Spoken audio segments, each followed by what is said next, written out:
really, I want to finish what I started the last lecture, because I don't not finish. Just in the last few minutes, I give some application. A summary of what we did.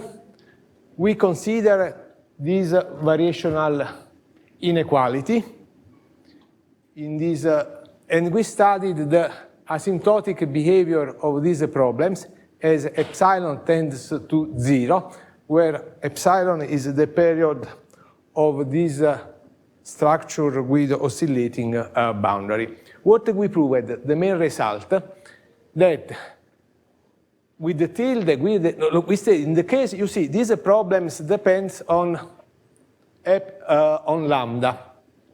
There is a perturbation. At first, we have considered until now the case lambda greater than or equal to 1. And we proved that the zero extension of the solution to omega A, this is omega A, is the region filled by all the teeth, converge weakly in LP to a function UA multiplied by the measure of omega prime. Omega prime is the cross-section of the reference teeth. The derivative with respect to the vertical direction that can commutate with the zero extension converge to the derivative with respect of xn of UA.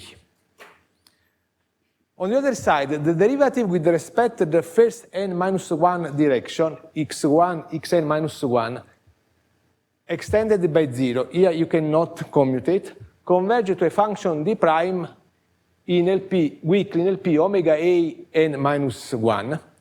Moreover, we have, and UB epsilon, the UA is the restriction of UA epsilon is the restriction of UA on the teeth, and UB is the restriction of U epsilon on the fixed domain.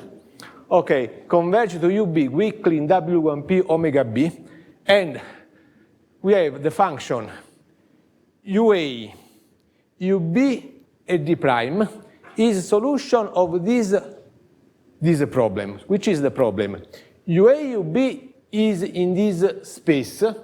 UA is UB in W1P omega B. UA is in LP omega A with the derivative with respect to the vertical direction also in LP omega A. Moreover, UA is less than or equal to the constant G in omega A. Moreover, UA as a trace on sigma A is here a sigma 0. We ask that the trace on sigma here, sigma A is 0, while the trace on sigma 0 match with the trace of UB on sigma 0.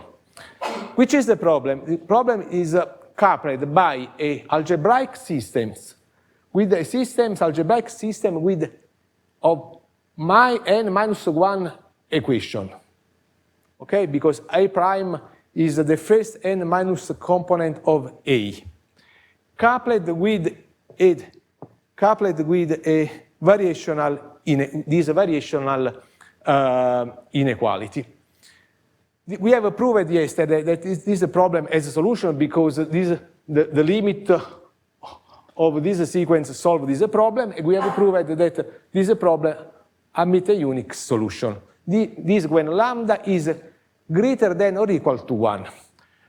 Before proving what happens when lambda is less than 1, I want to explicit these systems in some particular case.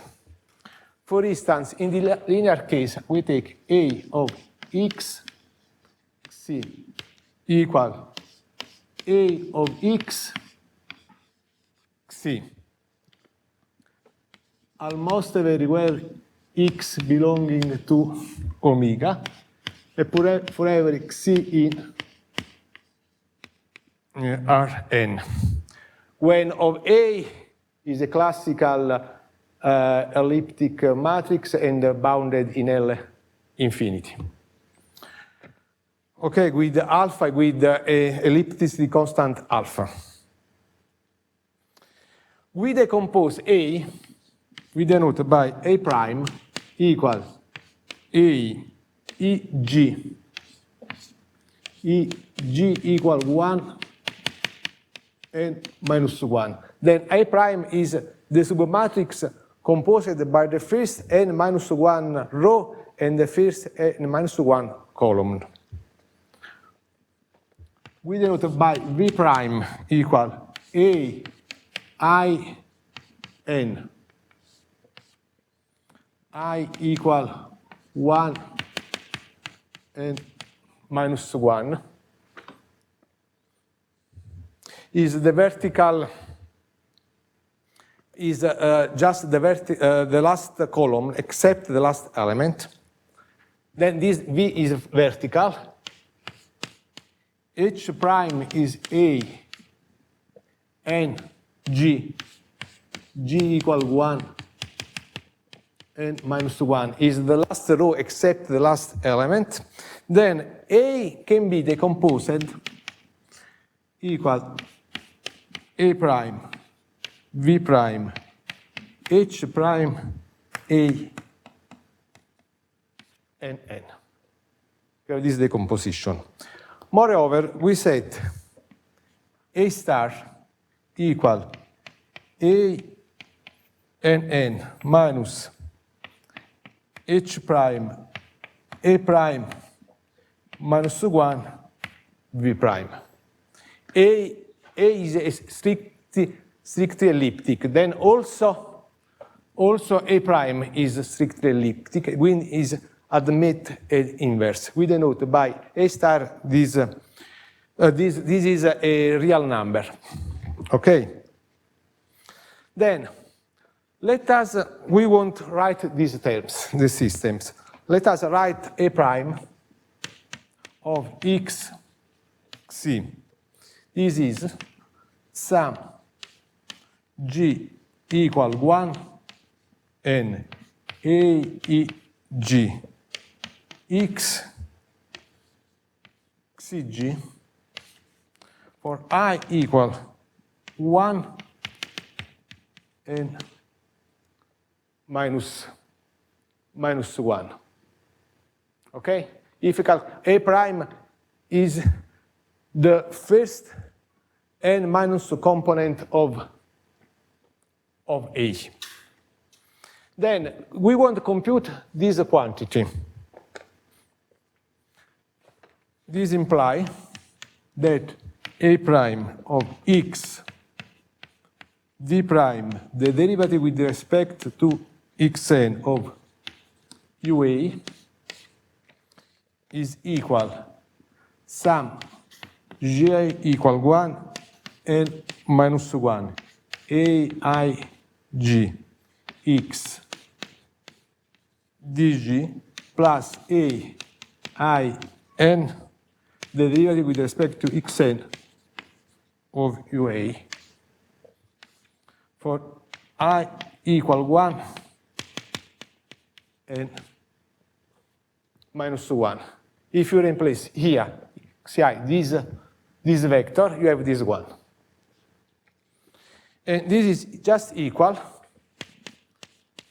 A prime D prime plus V prime, the derivative with respect to Xn of UA. Okay? Then we want to solve this system. A prime dx d prime, the derivative with respect to Xn of UA equals 0. This means A prime d prime plus V prime, the derivative with respect to Xn of UA equals 0.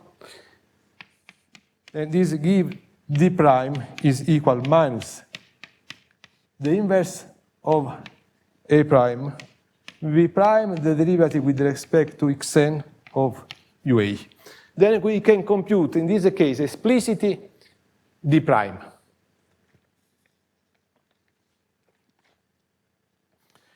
Moreover, we want to compute this coefficient.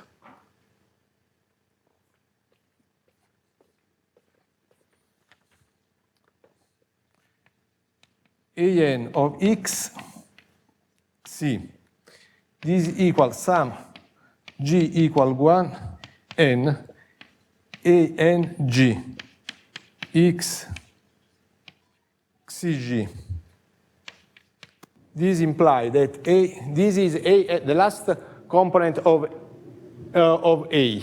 Okay, then computed an of x d prime d xn ua is equal sum of g equal 1 n minus 1 an gx dg plus a nn x derivative with respect to xn of ua. I can write this as h prime d prime plus a nn derivative with respect to xn ua. Now we recall that we computed d prime. D prime is this is the expression of d prime. I obtain this equal minus h prime a prime minus 1 v prime, the derivative with respect to xn of ua plus a nn d xn ua. But this is, we put this as a factor, this minus h prime a prime minus 1 v prime plus a nn derivative with respect to xn of ua, and this is equal just what we defined as S star.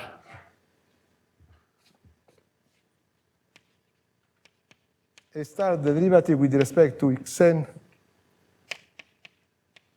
of ua. Then, in conclusion, this is the expression of d prime, and a n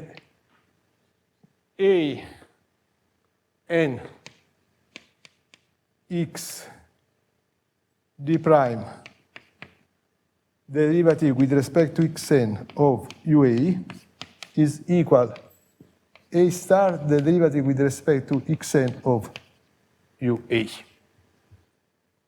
Okay? Then, in this linear case, we explicitly have the solution of d prime, and this, we know what is this coefficient, this real number. In particular, if A is equal the identity, then we stay in the Laplacian case. In this case, this is 0. This is 0. And this is 1. You make the computation, this is just 1. Okay, in the case of the Laplacian. As exercise, you can make like this. Consider the P Laplacian A of x c equal the modulo of c p minus 2 c. You can compute like this. You can repeat the computation following this way, and you obtain then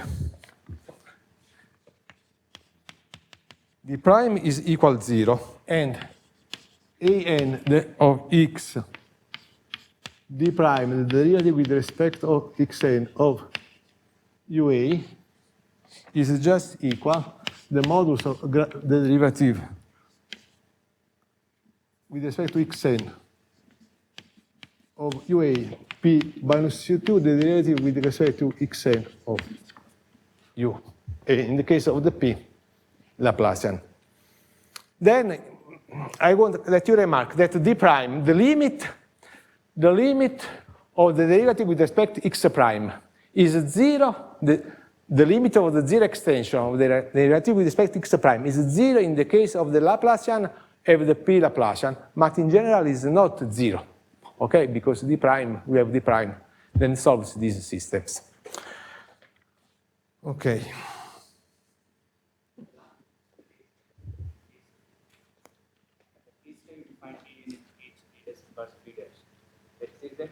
Date of A by date of A prime. I don't understand, please. That A star you wrote, that limit coefficient in upper part. A star is given, right? Here, A star, the limit A star. A star, yes. A star is this one. It's just this one.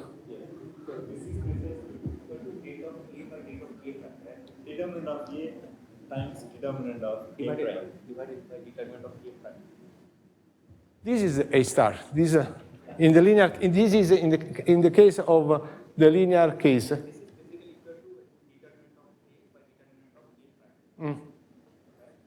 I don't understand the question. I'm just asking.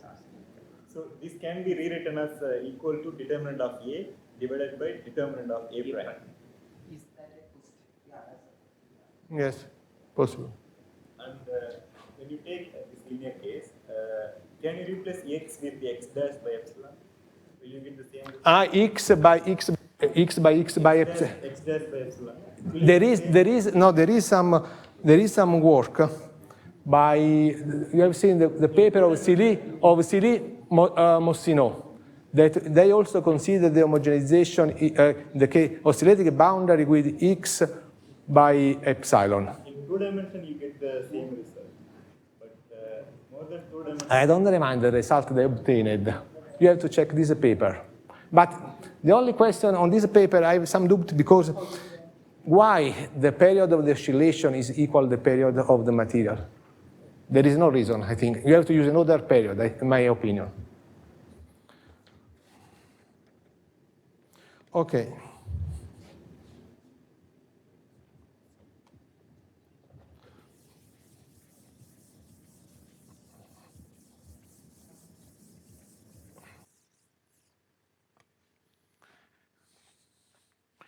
What happens now when lambda is less than 1? As I told you, when lambda is less than 1, you have not a priori, in general, you have not a priori estimates. As the following problem show. Let us consider this example. Minus delta u epsilon equals 0 in omega epsilon. U epsilon equals 0 on sigma A epsilon. U epsilon x less than or equal of g x. The gradient of u epsilon ni epsilon plus epsilon lambda less than or equal 0 on and u epsilon minus g. Gradient of u epsilon dot ni epsilon plus epsilon lambda equal 0 on sigma A lateral epsilon. Gradient of u epsilon ni epsilon equals 0 on the boundary of omega epsilon minus sigma A union sigma A lateral epsilon. Then let us consider this problem where we take here f equals 0, h equal 1. And also we take h0 equals 0. Okay, this is a particular case. The weak formulation is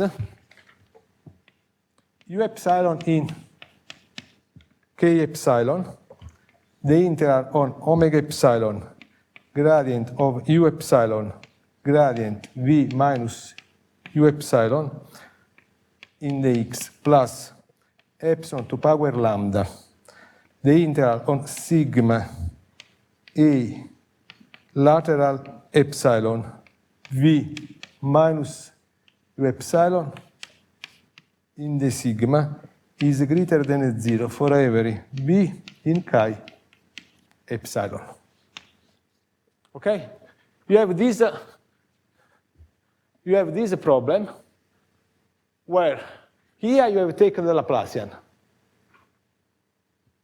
H0 is 0, F is 0, and H is equal to 1. These are problems. But lambda now, lambda is less than, we have fixed lambda less than 1. What I want to prove that there exists epsilon 0 in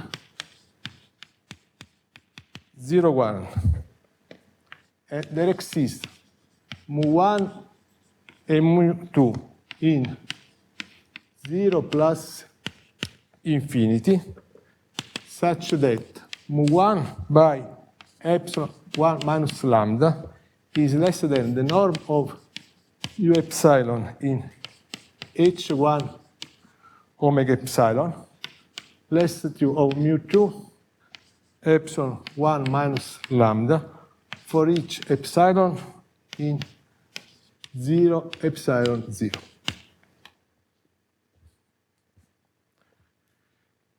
Okay?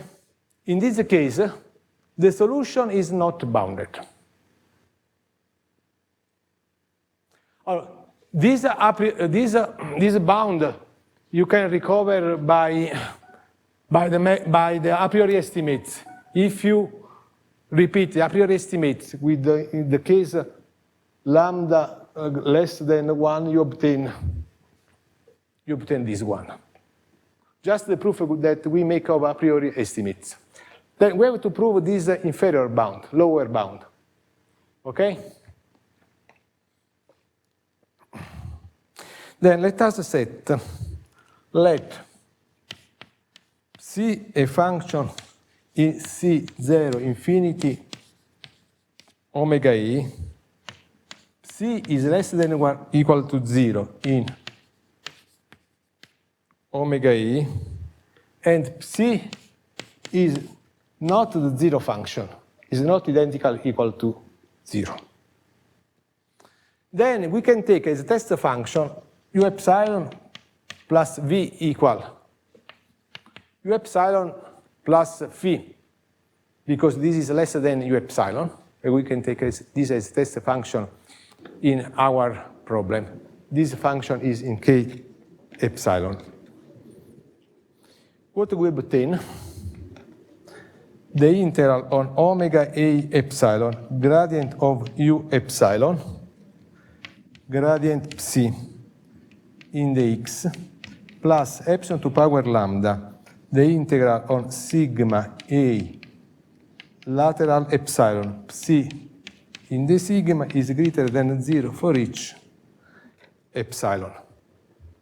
Okay? I put here as a test function U epsilon plus psi.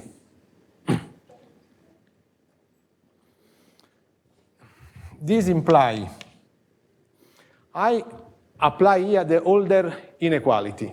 Okay?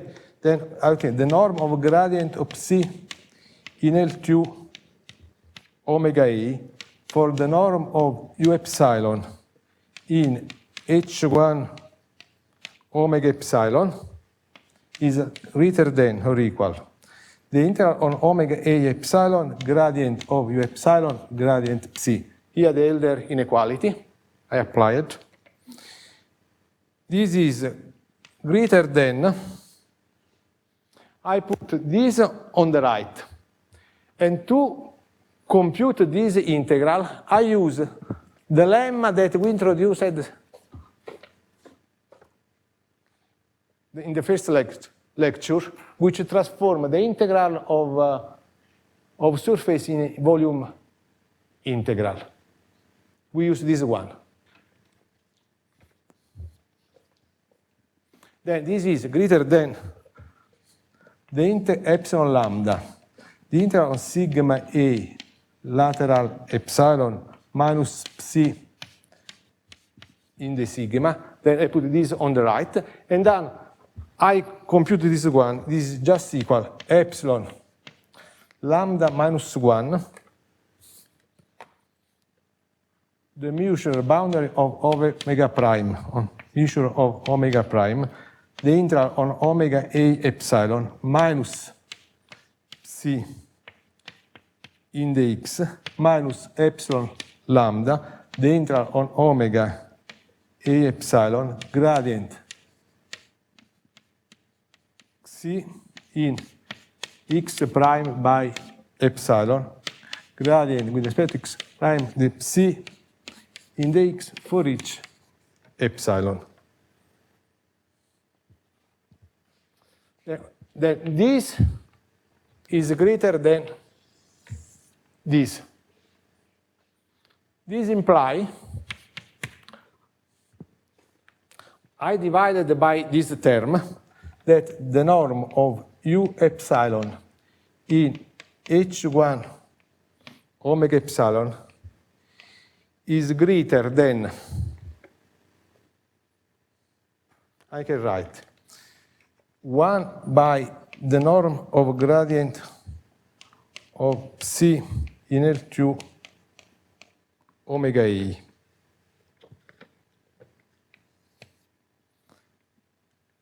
Epsilon lambda minus 1, the mutual boundary of omega prime, measure of omega prime, the integral on omega a epsilon minus psi in the x minus epsilon lambda, the integral on omega a epsilon gradient c in x prime by epsilon, gradient the psi in the x, epsilon lambda minus 1, 1 by epsilon 1 minus lambda. Okay? Now, see this coefficient.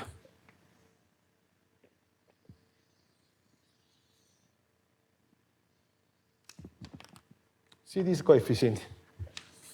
This coefficient converge. This part tends to 0 because we have epsilon here and go to 0. These converge. These disappear, converge to the measure boundary of omega prime on omega prime, the integral on omega a, the measure of omega prime minus psi in the x. And this is greater than 0 because psi is negative. Okay? Then finally, the norm of epsilon is greater than up to a constant of this quantity. Then the solution is not bounded. That we have not a priori estimates in this case. What do we do then?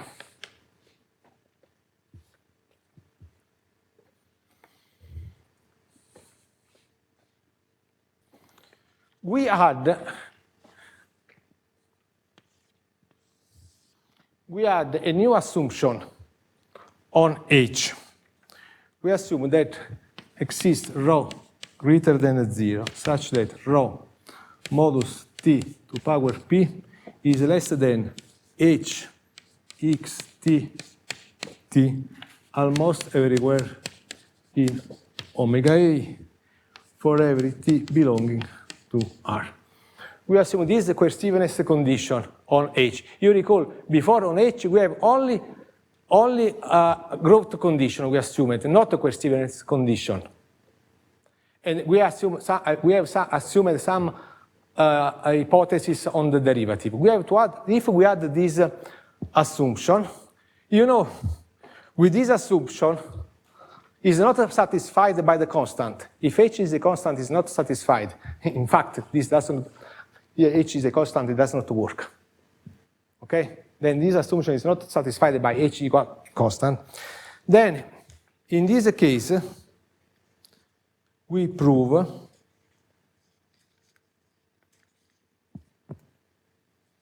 that this theorem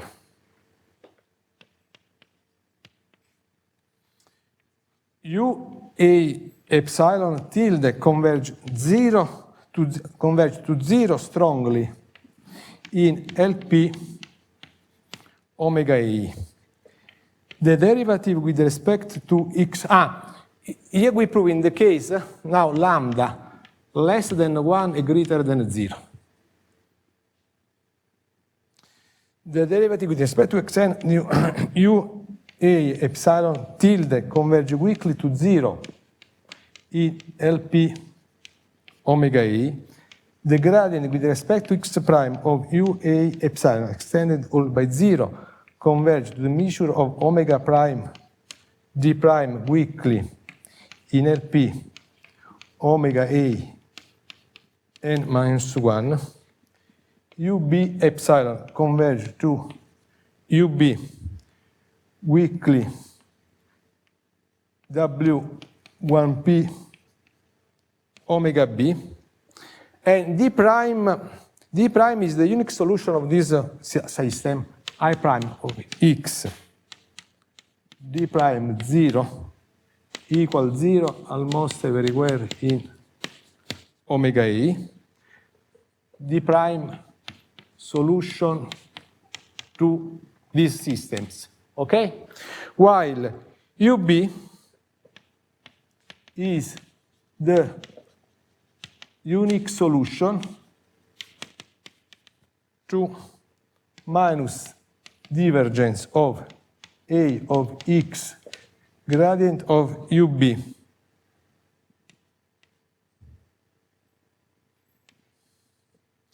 plus A0 X UB equal F in omega B.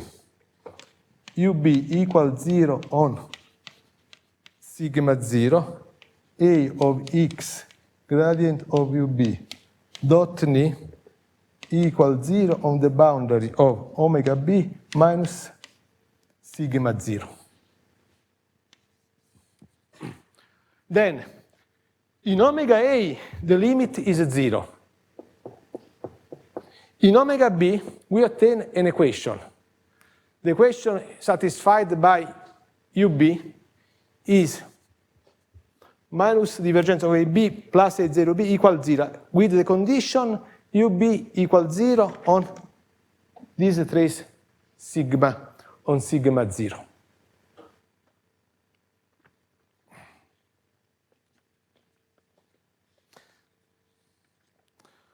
What happens in the case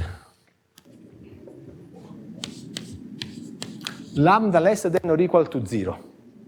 In the case lambda to 0, we are able to prove these two, that the limit of ui epsilon is 0. The derivative with respect to xn converges to 0, but we are able to identify this term. Then we add another assumption. We assume that A of xc is greater than alpha modulo c to power p. Because the original assumption was plus a function here, okay? We have not this function. Now, in this case, we can prove this. We have that in this case, the derivative with respect to x prime of ua epsilon tilde converge to 0 weakly in LP omega A n minus 1. And UB, this always hold true, and UB is always solution of these problems. Of course, you can assume also you can make this assumption also when lambda is between 1 and 0.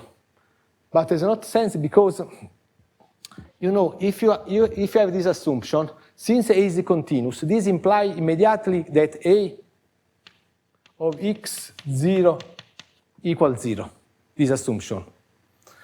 And then you have that the solution of these systems is d prime equals 0. And we obtain then this is a particular case of this, in the case when lambda is between 0 and 1. Then, in conclusion, lambda equal 1 is a critical size. Lambda equal 1 is a critical size. If lambda is greater than 1, you see here we have the Kronecker symbol. If lambda is greater than 1, this is 0. Then this term does not appear. Then is the same that you homogenize the original problem with h equals 0. You take h equals 0 in the original problems. Okay? Then you are considering a homogeneous non-boundary condition.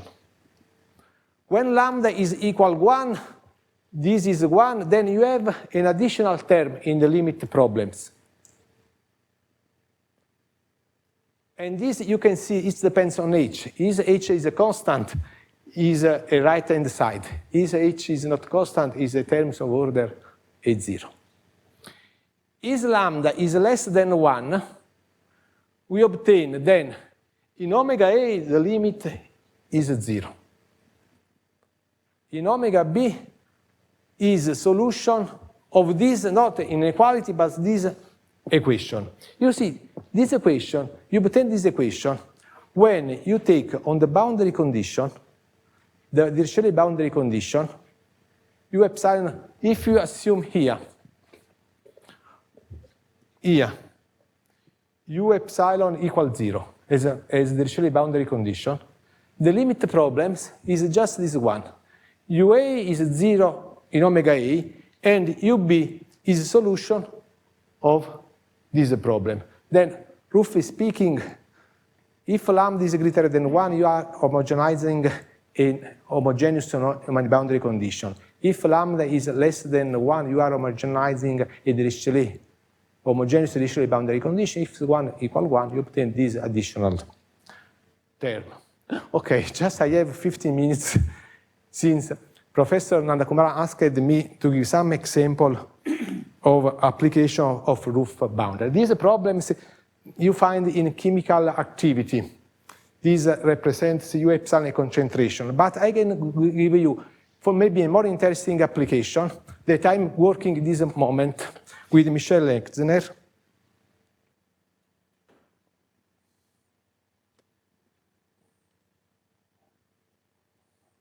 No.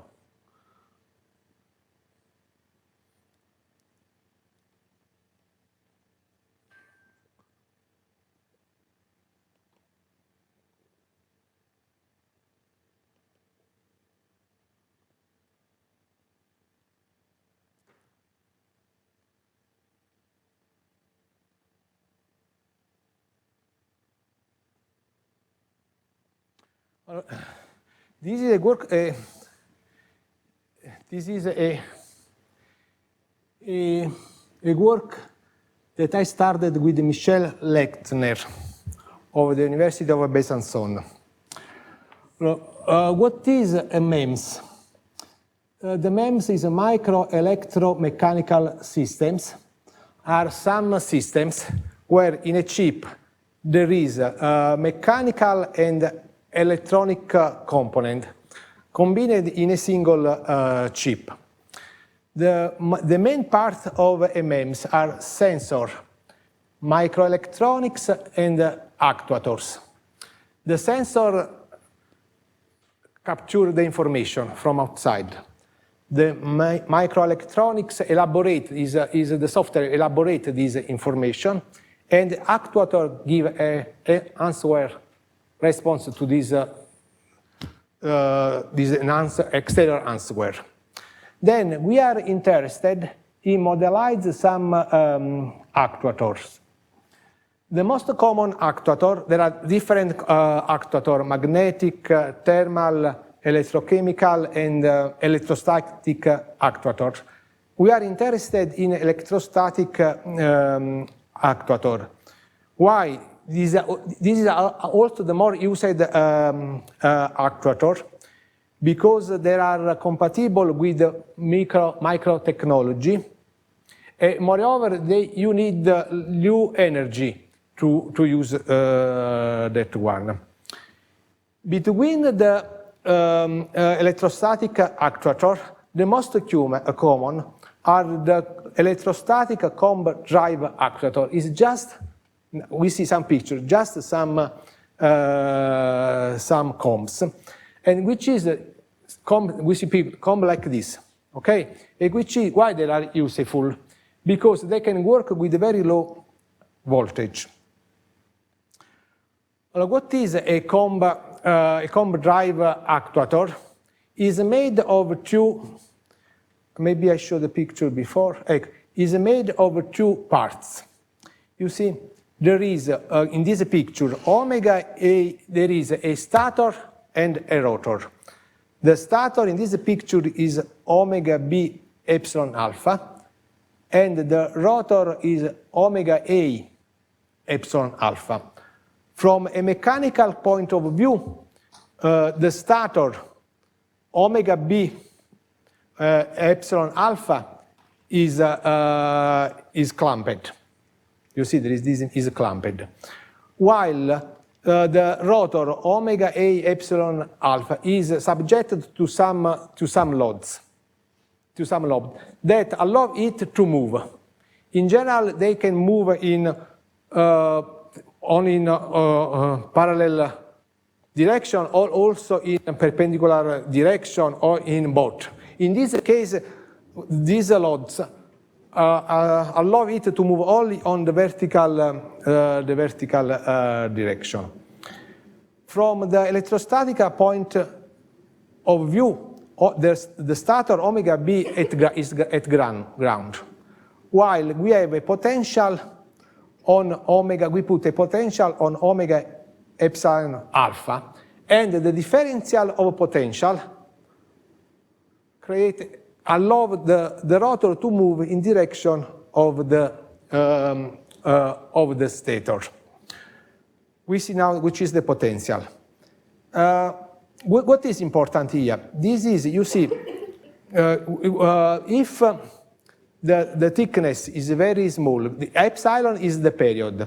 Moreover, epsilon to power alpha is the thickness between the rotor and the stator. Smaller is this thickness, you can allow the rotor to move with few voltage. Then, which is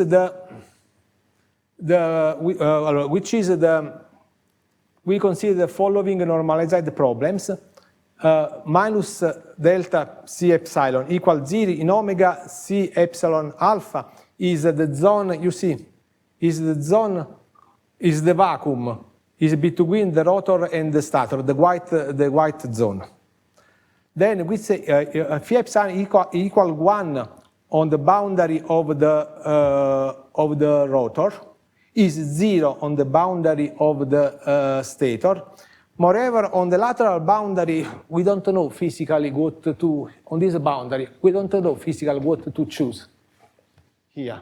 We assumed there is not a flux, that we assumed Neumann boundary, a Neumann boundary condition. Then, according to this book, the longitudinal force, electrostatic force, on the boundary rotor gamma A epsilon alpha is given given by this formula, where V is a constant, epsilon 0 is the vacuum permittivity, and NQ is the vertical normal. We have a sigma minus because the force is applied in the other direction. Okay? What we proved until now in this paper, that we proved this. When alpha is greater than or equal to, the limit of these forces is L, the measure of omega A, plus the measure of omega b, which is, we want to understand which voltage we have to apply, okay, to have a force of order 1. Because if a force is over the 0, don't move. If the force is very strong, all is broken. Then we want force of order 1.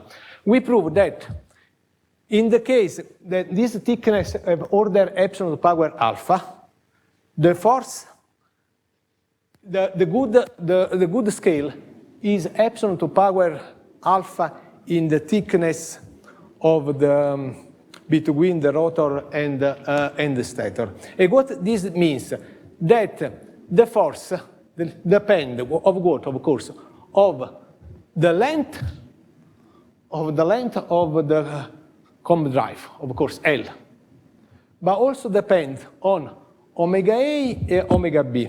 What is omega A?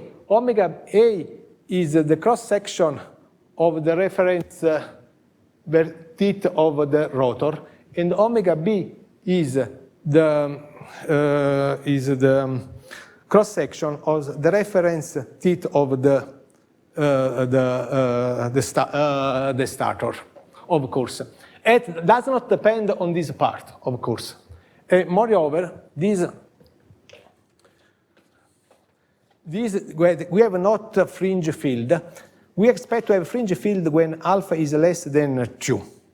I show you some movie. No, excuse me. Not.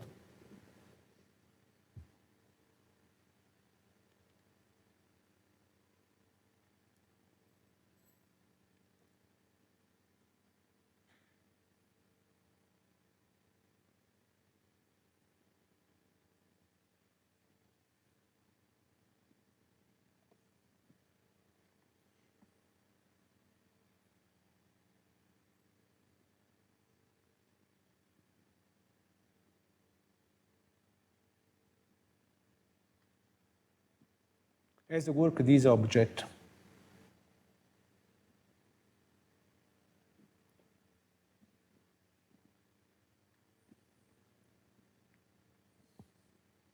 This, of course, is a simulation, but I have also some realistic one, I think.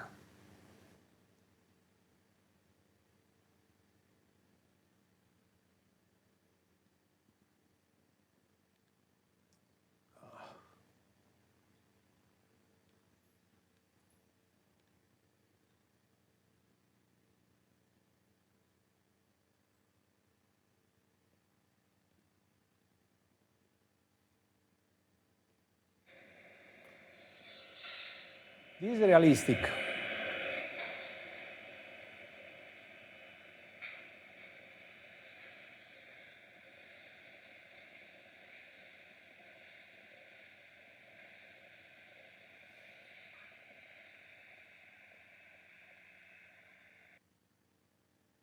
Another one.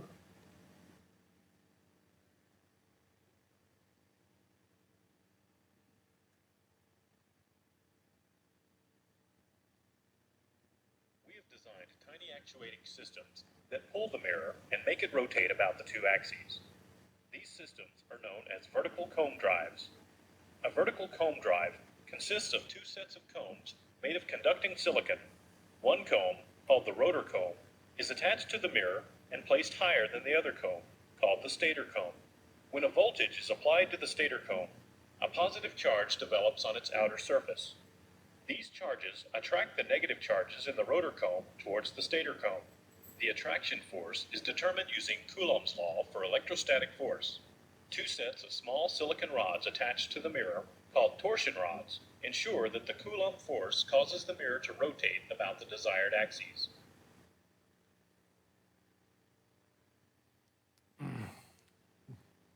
Then, in conclusion, oscillating boundary have a lot of application.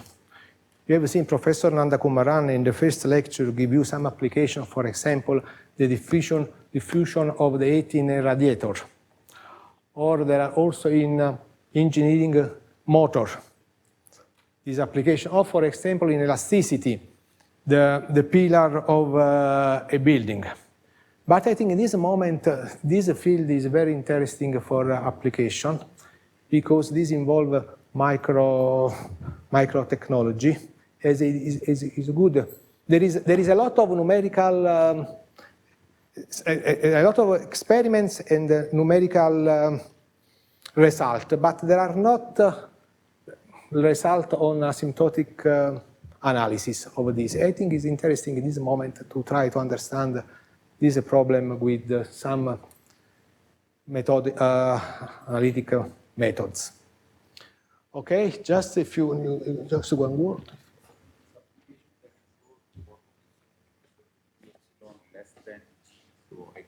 No, it's not. This is not linked to my talk. It is not because I thought that G was referring to that. No. This application is on oscillating boundary, but not on this monotone operator. It's not one. Just last thing, if you are interested, I stay in the editorial board of a journal also where is Professor Panasenko. This journal is interested in homogenization problems. Also Panasenko. Then if you are interested, you can, this is the journal.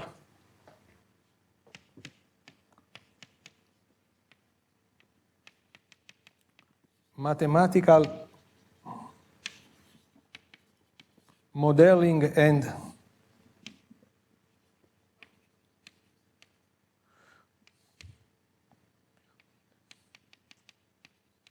computational methods. No, it's all the journal. This is of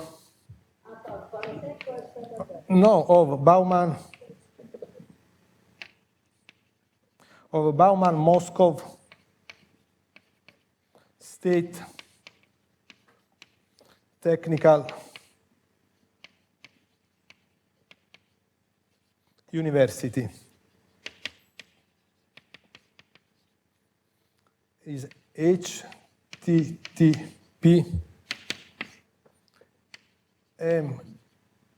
MC M.BM Stew. No, this is a journal is a journal. What you are shown here is a book. Sometimes you are shown one book, one reference. Yes, it's a reference book, yes. Yes, a book. No, this journal is a journal of technical, very technical. But in the editorial board there are I and Panasenko. Then if you are interested to send some paper on homogenization, Gregory Panasenko, we can send this of the Bauman Moscow State Technical University. You can send to editor-in-chief, you can indicate me on Professor Panasenko because we work in homogenization, this is a progress. Okay, so that's all.